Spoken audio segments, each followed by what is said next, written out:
আমি জটিল বলবো না, আমার মনে হয় বিএনপি ধরেই নিয়েছে যে বিরোধী দল কে হবে বাংলাদেশে নির্বাচন হলে, বিরোধী দল হবে জামাত। তারা মনে করতেই পারে যে জামাত বিরোধী দল হবে। কাজে এখন থেকেই সরকারি দল এবং বিরোধী দলের যে আমরা দ্বন্দ্ব কথার লড়াই দেখতে পাই, হয়তো আমরা নির্বাচনের আগে এটা দেখতে পাচ্ছি। আর জামাতও মনে করছে, জামাতও অনেক বক্তব্য দিয়েছে যেটা আপত্তিজনক বিএনপির জন্য। এর অনেকগুলো এক্সাম্পল আমরা দিতে পারি। যেমন জামাত চাঁদাবাজির যে অভিযোগগুলো উত্থাপন করছে, বিএনপির নাম নিয়ে নয়, কিন্তু যেভাবে বলছে তবে এটা বিএনপির দিকেই যাচ্ছে। কাজে সেই দিক দিয়ে জামাতও বিএনপির সাথে একটা যুদ্ধংদেহী ভাব আমরা দেখতে পাচ্ছি। কাজে ভবিষ্যৎ রাজনীতি নতুন করে তৈরি হচ্ছে, নির্মাণ হচ্ছে বাংলাদেশ। এখন সেখানে আওয়ামী লীগের বেলায় কি হবে? বিএনপি তো আওয়ামী লীগকে নিয়ে নির্বাচন করতে চায়। তো বিএনপি আওয়ামী লীগ যদি নির্বাচনে আসে, এই যে টিউলিপের যে কাণ্ড, মানে তাদের যে দুর্নীতি বেরোচ্ছে একের পর এক, শেখ হাসিনা পালিয়ে গেছে, ভারতের আশ্রয়ে আছে, টিউলিপের মন্ত্রিত্ব চলে গেল চুরির দায়ে, বা চুরি করা ফ্ল্যাটের মালিকানা বা সেটা সুবিধা নেয়ার দায়। ওইদিকে শেখ হাসিনার পুত্র বলেছে সে 3 বছর আগে নাকি তার স্ত্রীকে ডিভোর্স করেছে, এবং সেখানে তার বিরুদ্ধে দুর্নীতির অভিযোগ প্রায় প্রমাণিত হওয়ার পর্যায়ে চলে গেছে। আপনি আমার থেকে ভালো জানবেন যে আমি শুনতে পাচ্ছি এফবিআই অনেক কিছু, জাস্টিস ডিপার্টমেন্ট অনেক কিছু প্রমাণ পেয়ে গেছে তার মানি লন্ডারিং এর এবং অন্যান্য দুর্নীতির, এবং আরো বড় দুর্নীতি নাকি খোঁজা হচ্ছে, আরো বড় দুর্নীতি। কাজেই প্রমাণ হয়ে গেছে যে শেখ হাসিনা পরিবার একটা দুর্নীতিবাজ পরিবার, এক শেখ পরিবার। 2 নম্বর হচ্ছে তারা একটা খুনি পরিবার, কারণ তারা প্রচুর হত্যা করে গেছে, এখানে গুম করেছে, বিডিআর হত্যাকাণ্ড চালিয়েছে, ম্যাসাকার করেছে, শাপলা চত্বর ম্যাসাকার করেছে, সর্বশেষ জুলাই বিপ্লবে তারা ম্যাসাকার চালিয়েছে। তো এত অপরাধ যাদের, তাদের পক্ষে রাজনীতি থেকে ফিরে আসা এত সহজ, তারা এত সহজে রাজনীতিতে ফিরে আসবে, নেতৃত্ব কারা দেবে এবং তারা এসে নির্বাচন করবে, ব্যাপারটা কি এত সহজ নাকি? তো যদি আমরা ধরে নেই যে হ্যাঁ ঠিক আছে আওয়ামী লীগ নির্বাচনে আসবে এবং বিএনপিও চায় আওয়ামী লীগ নির্বাচনে আসুক, তো সেই অবস্থায় হয়তোবা বিএনপি চাইতে পারে যে আওয়ামী লীগই তাহলে বিরোধী দলে থাকুক, সেটাও তাদের প্রত্যাশা হতে পারে। আমি জানি না তাদের রাজনৈতিক কৌশল কি হবে, কারণ যদি আওয়ামী লীগ নির্বাচনে আসে তাহলে নির্বাচনে তো 4টি পক্ষ আমরা দেখতে পাচ্ছি। আপনি বলবেন 4 নম্বর পক্ষটাকে, সেটাতে আমি আসছি। 1 নম্বর পক্ষ তো আমরা দেখতে পাচ্ছি বিএনপি, এবং মনে করা স্বাভাবিক যে নির্বাচন হলে বিএনপি ক্ষমতায় যাওয়ার কথা, যাওয়া উচিত, না যাওয়ার আমি কোনো কারণ দেখি না, যদি না তার বিরাট কোনো ভুল করে ফেলে। 2 নম্বর হলো জামাত, 3 নম্বর আওয়ামী লীগ, 4র্থ হচ্ছে ছাত্রেরা। তারা তো বোঝাই যাচ্ছে যে তারা একটা দল করার দিকে অগ্রসর হচ্ছে, এবং তারা যদি দল করে এবং নির্বাচনে আসে তাহলে তাদেরও একটা দল থাকবে, যেটা খুব শক্তিশালী না হলেও ইয়াংদের একটা সাপোর্ট তো তাদের প্রতি আছে। আপনিও জানেন, আমিও জানি যে তরুণরা একটা পরিবর্তন চায় বাংলাদেশে। তো সব মিলে 4টে দলের মধ্যে যে নির্বাচন বা যে প্রতিদ্বন্দ্বিতা হবে আগামী নির্বাচনে, সেই নির্বাচনে বিএনপি চাইতে পারে যে আওয়ামী লীগ বিরোধী দলে থাকুক, জামাত 3 নম্বরে থাকুক, এটাও তাদের চাহিদা হতে পারে। এই জন্যই তারা এত আগে থেকে জামাতকে মেইনলি টার্গেট তারা করছে। আপনি দেখেন তাদের নেতাদের বক্তব্যে এখন যতটা আওয়ামী লীগের বিরুদ্ধে তাদের বক্তব্য, তার থেকে বেশি বক্তব্য কিন্তু জামাতের বিরুদ্ধে। এবং আরেকটি জিনিস আপনাদেরকে স্মরণ করিয়ে দিই, আমার দেশ প্রকাশিত হওয়ার আগ পর্যন্ত আমি বহুবার আলাপ করেছি, বাংলাদেশের মিডিয়ায় কিন্তু এই আওয়ামী লীগের যে দুঃশাসন সেগুলো নিয়ে কিন্তু নিউজ বেরোচ্ছিল না বাংলাদেশের মিডিয়ায়। মানুষ ভুলেই গেছিল বাংলাদেশে যে হাসিনা কি করে গেছে। বেশিরভাগ আলোচনা হচ্ছিল বর্তমান সরকারের ব্যর্থতা নিয়ে। মিডিয়ার সর্বদা আলোচনা করছিল ইউনূস সরকার কি ভুল করেছে, কিন্তু হাসিনা যে কি সর্বনাশ করে গেছে এই আলোচনা প্রায় বন্ধ হয়ে গেছিল।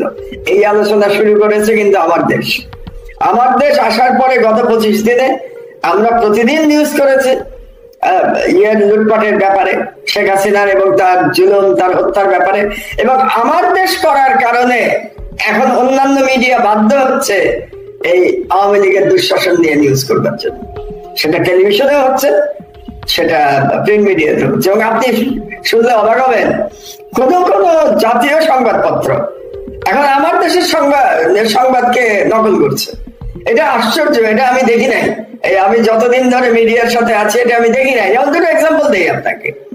আমাদের লিড নিউজ গুলো কন্টেন্ট তৈরি করে ইত্তেফাকের মতো একটা পত্রিকা তাদের ইউটিউবে চালাচ্ছে আমার দেশের লিড নিউজ। যুগান্তর তাদের ইউটিউবে চালাচ্ছে আমার দেশের লিড নিউজ। মানে এটা তো একেবারে মানে কি বলবো, এটা তো অন্যায়, এটা তো আপনি করতে পারেন না। এবং আপনি যদি একটা জাতীয় দৈনিক হন, ইত্তেফাকের মতো পত্রিকা, সে কিভাবে আমার দেশের, এবং কোনো কোনো ক্ষেত্রে আমাদেরকে ক্রেডিটও দিচ্ছে না, আমাদের নিউজ তারা চালাচ্ছে, আমার দেশের নামও নিচ্ছে না, কোনো কোনো ক্ষেত্রে নিচ্ছে, কোথাও কোথাও তারা নিচ্ছে না।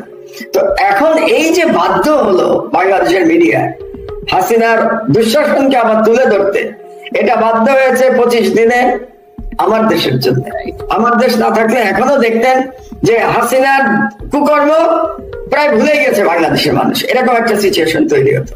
তো বিএনপিরও যে এখন আমি নেতা নেত্রীদের যে বক্তব্য দেখছি, তাতে এই 15 বছরের দুঃশাসনের বর্ণনা আমি দেখছি না, বা তার প্রতিবাদ দেখছি না। তার থেকে বরং দেখছি একসময় যারা একসাথে লড়াই করেছে, জুলাই বিপ্লবে লড়াই করেছে। আপনি বলেন এখন যে দ্বন্দ্ব চলছে, কার সাথে কার দ্বন্দ্ব বেশি চলছে? বিএনপির সাথে জামাতের দ্বন্দ্ব চলছে, এমনকি বিএনপির সাথে নতুন ছাত্র যারা দল করতে যাচ্ছে তাদের দ্বন্দ্ব চলছে। অথচ সেই তুলনায় বিএনপির সাথে আওয়ামী লীগের দ্বন্দ্ব কিন্তু এখন আর আমরা খুব একটা শুনতে পাচ্ছি না। তো খুবই একটা নতুন ধরনের রাজনীতি বাংলাদেশে। এবং আমি যতটুকু আমার সোর্স যতটুকু জানি যে বিএনপির কেউ কেউ মনে করে যে শক্তিশালী বিরোধী দল হিসেবে তারা আওয়ামী লীগকে পছন্দ করে, জামাত কেউ না আর কি। মানে আওয়ামী লীগ নির্বাচন করেও বিরোধী দলে বসুক, তাইলে ভালো হবে, এরকম একটা ধারণা তাদের মধ্যে কারো কারো হয়তো কেউ কেউ পোষণ করে। আর আরেকটি বিষয় আপনি যদি দেখেন যে বিএনপি মনে হচ্ছে যেন মানে আমরা ক্ষমতা গেলে সব করব, মানে আমরাই করব। এই যে ধরনের আপনি যদি বলছিলেন হেফাজত হত্যাকাণ্ড নিয়ে কোনো ওই সুস্পষ্ট দাবি নাই, বিডিআর হত্যাকাণ্ড নিয়ে সুস্পষ্ট দাবি নাই, মানে আওয়ামী লীগ আমলের ঘটে যাওয়া সকল অপকর্ম নিয়ে কিন্তু বিএনপির সুনির্দিষ্ট কোনো দাবি বা মানে মুভমেন্ট নাই, কিন্তু যে আমরা ক্ষমতায় যাই আমরাই সব করবো, এরকম একটা ব্যাপার আর কি। তো আমার তো মনে হয় যে কিছু কিছু সেন্সিটিভ ইস্যু অন্তর্বর্তীকালীন সরকারকে মাধ্যমে করে নিতে পারলে এটা একটা স্ট্রং রাজনৈতিক মুভ তো হইতে পারতো, তাই না? না, আমি যেটা মনে করি যে ভাই কতটা সংস্কার এই সরকার করতে পারবে আমি জানি না, এবং আমি এই বিষয়ে একমত যে সাংবিধানিক সংস্কার করার ম্যান্ডেট এই সরকারের নাই। আমি কিন্তু এটা বলে যাবো, কন্টিনিউয়াসলি বলে যাবো। এটা হয়তো এই সরকারের পছন্দ না হতে পারে, কিন্তু আসলে আপনাদের ম্যান্ডেট নাই, কারণ ম্যান্ডেটটা আপনারা হারিয়ে ফেলেছেন প্রথম দিন বিপ্লবী সরকারের ঘোষণা না দিয়ে। তো যেহেতু আপনারা দেন নাই, তো ম্যান্ডেট আপনারাই হারিয়েছেন, আপনাদের ম্যান্ডেট নাই এটা করবার। কিন্তু কতগুলো কাজ তো হতে হবে ভাই নির্বাচনের আগে। শেখ হাসিনার বিচার তো হতে হবে, নাকি বিচার হতে হবে না? আওয়ামী লীগের যারা হত্যাকারী তাদের বিচার তো হতে হবে। যে সমস্ত আর্মি অফিসার গুম খুনের সাথে জড়িত, যে সমস্ত পুলিশ অফিসার গুম খুনের সাথে জড়িত, তাদের বিচার তো হতে হবে। তো তাহলে তাদের বিচার সম্পন্ন করার কোন তাগিদ আমি তো বিএনপির কাছ থেকে দেখতে পাচ্ছি না। তাহলে মিনিমাম যেটা দাবি হওয়া উচিত, বিএনপির হওয়া উচিত ছিল বলে আমি মনে করি, একজন পত্রিকার সম্পাদক এবং বাংলাদেশের একজন নাগরিক হিসেবে মনে করি যে হ্যাঁ, নির্বাচনের জন্য তারা দাবি তুলতেই পারে, দাবি তুলবেই। রাজনৈতিক দলগুলো ক্ষমতায় যেতে চায়, কিন্তু তার সাথে তাদের বলা উচিত ছিল আপনারা দ্রুততার সাথে বিচার সম্পন্ন করুন। আজ পর্যন্ত একবারও এটা আমরা শুনি নাই যে আমি আগস্টে নির্বাচন চাই, কিন্তু জুনের মধ্যে আমি চাই শেখ হাসিনার বিচার হয়ে যাবে। এই বিচার অনিষ্পন্ন রেখে কি আপনারা নির্বাচনে যাবেন? এবং আপনারা কি বলতে চাচ্ছেন যে আপনারা গিয়ে বিচার করবেন? এরকম কোন ক্লিয়ার কমিটমেন্ট তো আপনাদের কাছ থেকে এখনো পায় নাই, বিএনপির কাছ থেকে দেশের জনগণ পায় নাই তো, যে তারা গিয়ে বিচার, তারা কি হেফাজতের বিচার করবে, হেফাজত হত্যাকাণ্ডের? তারা কি বিডিআর হত্যাকাণ্ডের বিচার করবে? তারা কি জুলাই হত্যাকাণ্ডের বিচার করবে? তারা কি শেখ হাসিনার এই দুর্নীতির বিচার করবে? এগুলো সম্পর্কে এখন পর্যন্ত আমরা তেমন কোনো বক্তব্য পাই নাই। আমরা একটাই পাচ্ছি, প্রতিদিন নির্বাচন। আপনি কি একটা অদ্ভুত মিল আমার হঠাৎ মনে হলো, আপনি যদি দেখেন যে শেখ হাসিনা এ পর্যন্ত এই যে গ্রেনেড হামলা মামলা খালাস হয়ে গেল, বা 10 ট্রাক অস্ত্র মামলা, বা বেগম খালেদা জিয়ার মামলা, এগুলো যে প্রত্যাহার হয়ে গেল, বাতিল হয়ে গেল, এগুলো কিন্তু শেখ হাসিনা কিন্তু একটা শব্দ উচ্চারণ করে নাই। খেয়াল করছেন আপনি মাহমুদ ভাই? যে এগুলো নিয়ে কিন্তু কোনো অভিযোগ তার আর নাই, কিন্তু বা যেগুলো তার রাজনৈতিক হাতিয়ার ছিল মানে এটা কি ভিতরে ভিতরে কি কোনো মানে পরস্পর পিঠ চুলকানি চলছে নাকি আল্লাহ জানে, সেটা আমি জানি না। তবে একটা জিনিস খুব পরিষ্কার কথা, এইটুকু আমি বলতে পারি একজন পলিটিক্যাল অ্যানালিস্ট হিসেবে, যে ভারতের কাছে এই মুহূর্তে বিএনপির থেকে বড় শত্রু হলেন প্রফেসর ইউনূস।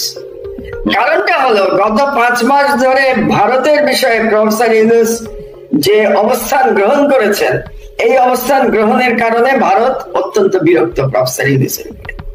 প্রতিটা ইস্যুতে প্রফেসর ইউনূস কিন্তু ছাড় দেন নাই ভারতকে, এবং তিনি শক্তভাবে লড়াই করছেন। এবং আরেকটা ব্যাপার হলো যে ইয়াং জেনারেশন বাংলাদেশের যারা যারা বিপ্লব করেছে, যারা সাহসিকতার সাথে জীবন দিয়েছে, যাদের কারণে পুলিশ বলতে বাধ্য হয়েছে যে একটা গুলি করি একজন মরে বাকি গুলি তো যায় না স্যার, এটা পুলিশ বলতে বাধ্য হয়েছে কেন? কারণ তরুণরা জীবনকে তুচ্ছ করে তারা লড়াই করেছে ফ্যাসিবাদের বিরুদ্ধে, ভারতীয় সম্প্রসারণবাদের বিরুদ্ধে, ভারতীয় হেজেমনির বিরুদ্ধে। এই যে ইয়াং জেনারেশন, এরা কিন্তু সম্পূর্ণভাবে তারা বাংলাদেশের বর্তমান অবস্থার জন্য ভারতকে দায়ী করে, এবং ভারতের প্রতি তাদের বিদ্বেষ রয়েছে, সঙ্গত কারণেই বিদ্বেষ রয়েছে তাদের। তো ভারতও এদেরকে একই কারণে অপছন্দ করে। তাহলে ভারত কাদেরকে সব থেকে বেশি অপছন্দ করে এখন? এক হচ্ছে এই যে বিপ্লবী তরুণদের অপছন্দ করে, আর হচ্ছে প্রফেসর ইউনূসকে অপছন্দ করে।